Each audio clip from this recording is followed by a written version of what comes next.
This is James Quick Killers, the Fighting Cowboy. You watching the RSR Video Email Bag Show with Bad Brad Berkwitt. It's a knockout.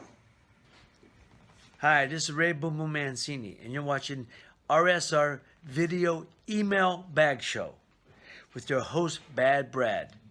Now, at this point, Bad Brad wants me to say, forget about it, but I'm not going to say it because it's stupid. I mean, come on now. Brad, what are you doing? You think you're some half-assed wise guy or what? So I'm not saying it, okay? Forget about it. I'm not saying it. Hi, this is Sean O'Grady. You're watching the RSR Video Email Bag Show with Bad Brad. Forget about it. Hello, this is Jackie Lopez, and you are watching the RSR Video Email Bag Show with Bad Hi, Brad. this is Eddie Mustafa Muhammad, and you're watching the Ringside Report Video Email Bag Show with my main man, Bad Brad Berkwitt. Forget about it. Ladies and gentlemen, welcome to the Ringside Report Video Email Bag Show on the Ringside Report Web TV channel. Now, here's your host, the man with the fedora, the pinky ring, and the New York thing, Bad Brad Berkwitt. Hey folks, welcome back to another RSR Video Email Bag Show with the man with the fedora, the pinky ring, and the New York thing. Forget about it. Bad Brad Berkwitt. Now, before we get into your great questions today, let's talk a little business. Remember, when we hit 1,500 subscribers to the Ringside Report Web TV channel, we're going to give away this great book, Off the Ropes, the Ron Lyle story, written by the late Candace Toff. I reviewed it on my show several months ago. Fantastic book. Forget about it. Now, if you want to be on my show, send your questions into Ringside Report 2014@gmail.com. Again, that's Ringside Report 2014@gmail.com. Make sure you hit that button, whatever corner it's in, and subscribe to the channel. Leave your comments below. Let's get a conversation going. Forget about it. Just remember, to get respect, you must show respect. I'm always respectful of my viewers as long as you're respectful of me when you leave your comments. You don't have to agree with me. That's fine. All right? Again, hit that button and subscribe. Subscribe, whatever corner it's in, folks. And by the way, it's not only windy today. It's not only cold today. It's not only raining today. It's freaking snowing today in St. John, Windiana, a.k.a. Indiana. All right, without further ado, let's get into your great questions today. First up, Bad Brad, it was great seeing you back to doing your email bag show again after a long layoff. I want to know, who do you think is the greatest heavyweight champion of all time? My personal pick is Muhammad Ali. Roger G from Brewster, New York. Oh, Roger G, welcome to the show, pal. That's a new name. Brewster, New York, before I answer your question. Used to go in 84, 85, and early 86, but more 84, 85, to Brewster, New York, to a teenage nightclub called Breaking Away. And I saw UTFO came there and performed Roxanne, Roxanne. They sold the place out. Brewster, New York, we used to get off at the train station, catch a taxi cab, or sometimes we'd walk because if we didn't have enough money, we'd walk from the train station to the teenage nightclub called Breaking Away. Man, it was fun times. Forget about it. Now, your favorite heavyweight champion of all time is Muhammad Ali. Hey, it's a great one. The greatest. That was his nickname. Muhammad Ali was definitely up there.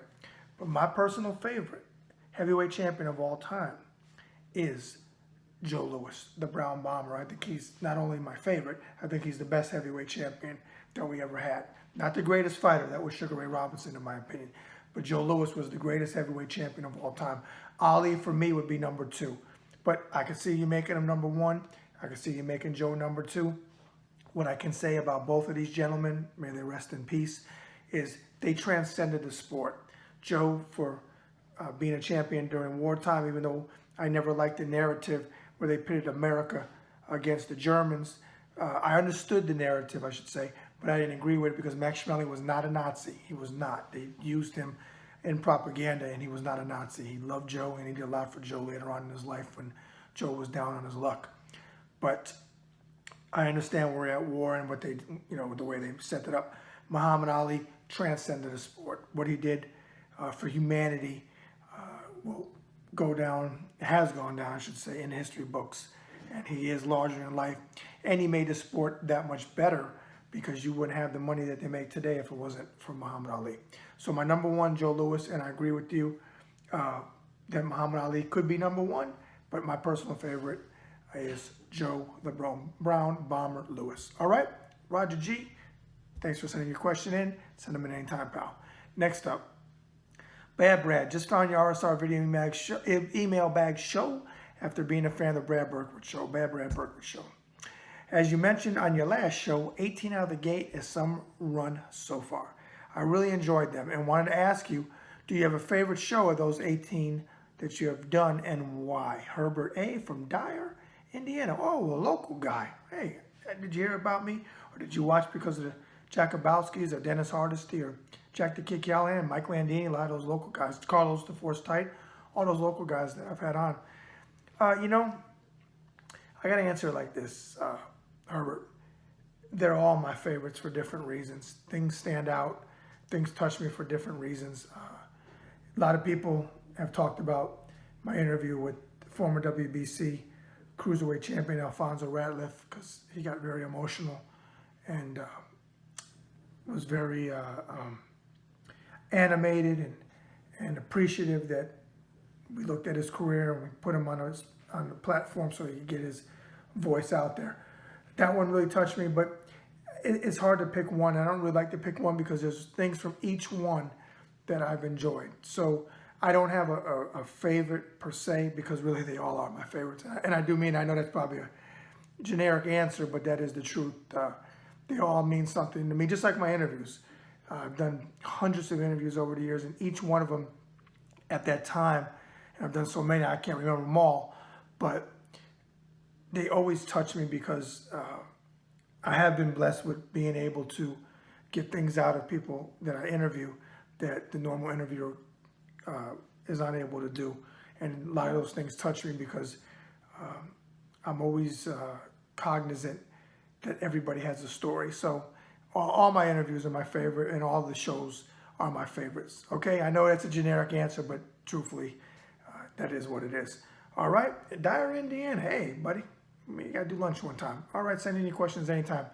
On that note, on the snowy, windy, rainy, frickin' day in Windiana, forget about it. We're going to take a short commercial break. Hi, everybody. I'm Al Bernstein, and you're watching the RSR Video Email Bag Show with Bad Brad. Hi, fight fans. This is Steve Double S. Smoger, International Boxing Hall of Fame referee, class of 2015, and you are watching the RSR Video Email Bag Show with Bad Brad. Enjoy. This is Trey Lippy Morrison, and you're watching the RSR Video Email Bag Show with Bad Brad. Forget about it. This is Jesse Left Hook Cook, and you're watching the Ringside Report Video Email Bag Show with my good friend Bad Brad Berkwitt. Forget about it. Hi, this is Gregory Abbott. You're watching the RSR Video Email Bag Show, hosted by Bad Brad. Bringing you the latest developments in the world of boxing. Peace.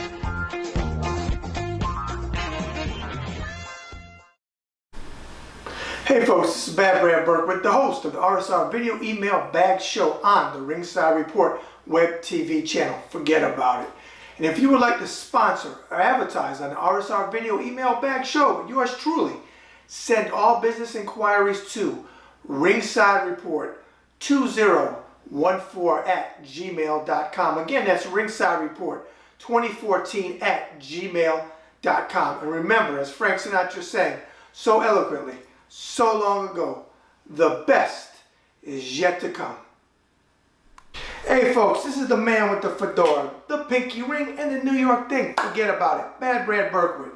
And what do Gene Fulmer, Aaron Pryor, James Quick Tillis, Davey Pearl, Joey Bishop, Al Martino, Jerry Vale, and Roy Jones Jr. all have in common?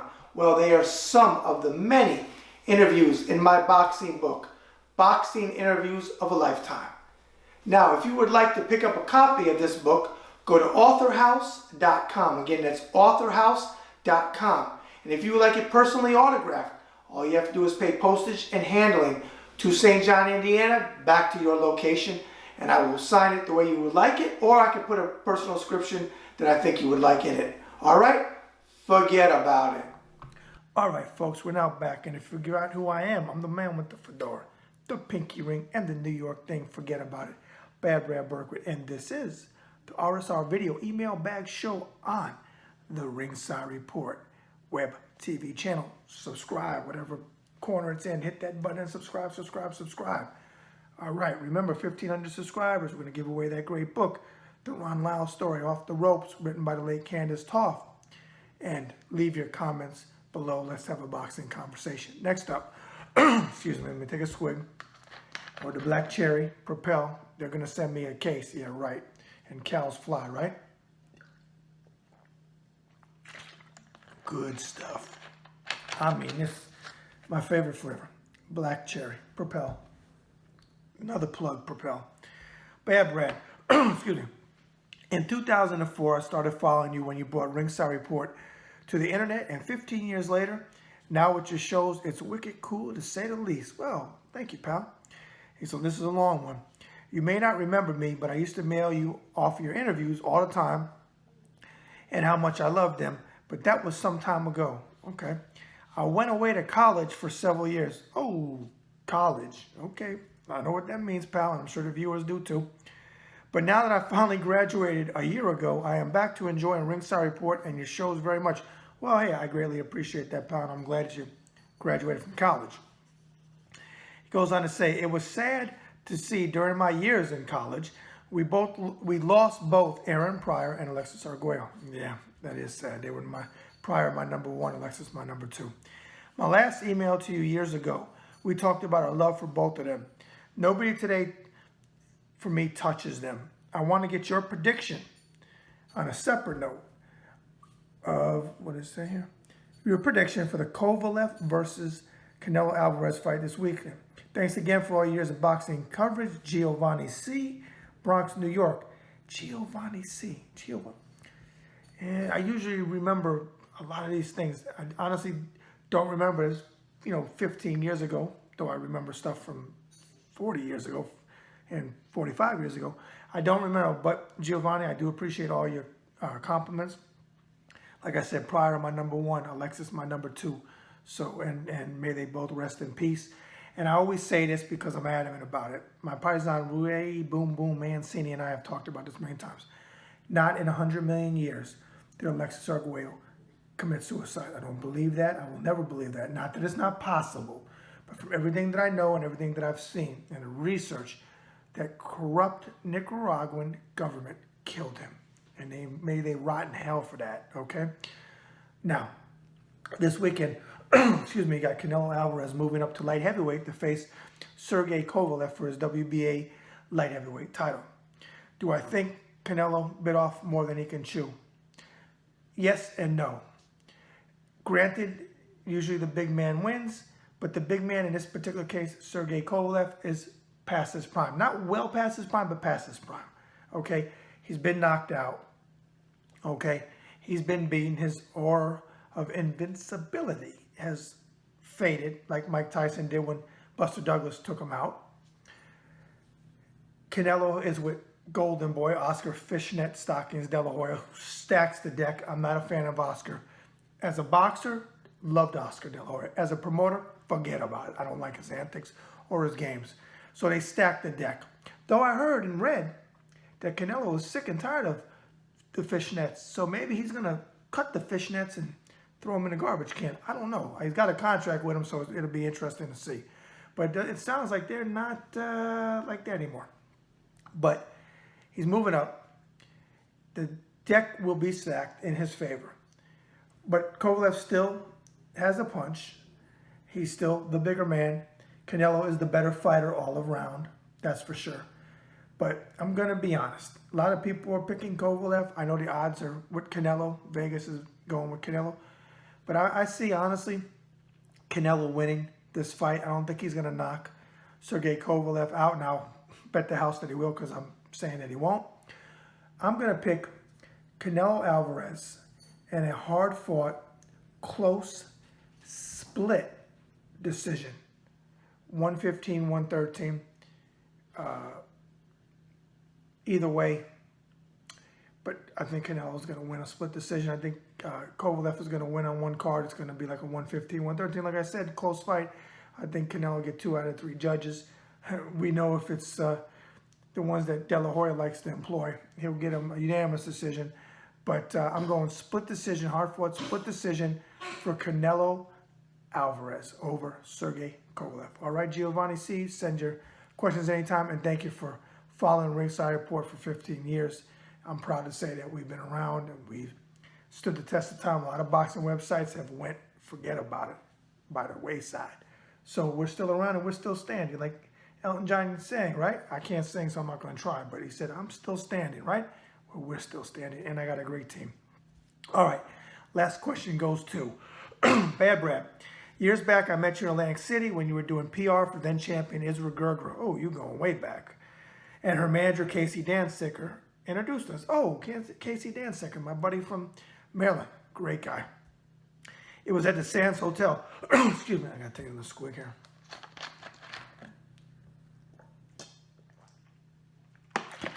The voice gets raspy. Okay. Sands Hotel, that sure was. They tore it down. Al Luciano was the CEO, great guy. I had dinner with him and covered that fight for Israel. Actually, I covered 2. I was thinking of getting into women's boxing, and he took the time to give me some great advice. Okay. I never did it, but I have been a fan of boxing as a whole, thanks to you ever since. Thanks for that. I wanted to ask you if you think women's boxing is bigger or has faded since I met you in 2001 in Atlantic City. Rochelle B. from Philadelphia, Pennsylvania. Well, Rochelle B., I'm going to be honest with you because I got a pretty good memory. Now, I didn't remember Giovanni C. back to 15 years ago when he was emailing me. I have to be honest, but I do remember you. I sure do. So you didn't get into women's boxing. Okay, that's all right, but you follow the sport, so that's a good thing. I'm glad. We need good, solid fans that aren't fair weather fans. Women's boxing. This is what I'll say about it. Yes, it was bigger in the early 2000s. Problem was, the sport was bigger, but women weren't getting TV time that could really fight. Now, women are getting more TV time, which is a good thing, but to me, it's not as big as it used to be. Now, does that make sense? Maybe not, but just because they're getting TV exposure, it's not being talked about as much as it was when I started getting into it. From 2000 to 2003, I was big time in women's boxing. I was covering all the fights that you could see. I think it was bigger back then. Yes, they do get TV time now, but all in all, I think women's boxing will never completely take off.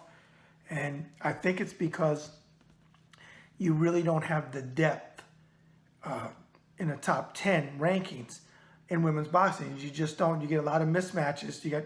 But then you get some out-and-out wars, women too. But you get a lot of fights where one fighter is really, really good and the other one is so-so. That's why if you look at fight records, a lot of times when they're fighting for a title, if it's a vacant title or whatever, the competition on paper isn't always the greatest. You have one really strong, one so-so. But women do put on some great fights. I just don't think it's ever going to take off like they thought it would.